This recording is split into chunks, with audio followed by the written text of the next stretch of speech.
皆さん、こんにちは。Sensei desu.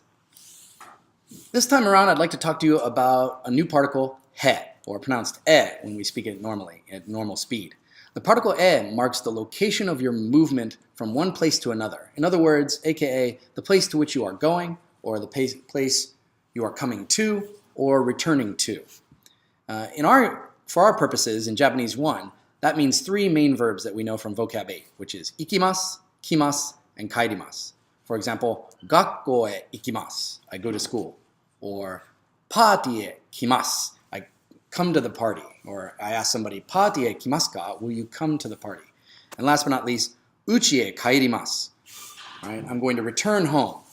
One thing to note is that 帰ります is kind of a special verb. You're pretty much going to use it only when you're returning home. You wouldn't say I'm returning to work for the most part. There are other verbs you can use for that. So 帰ります, if it comes out of your mouth and I hear it, I'm thinking, oh, you're going home. And sometimes you could say 家へ行きます, but really 帰ります is a better choice.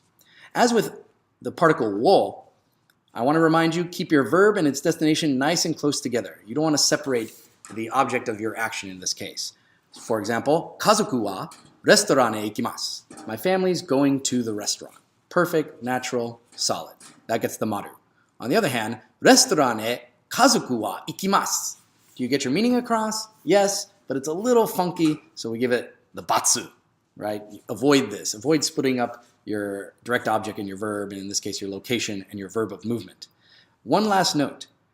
The particle ni can also be used in place of he in many cases. More on this later, and by later I mean Japanese 2 about. 皆さん、頑張ってください.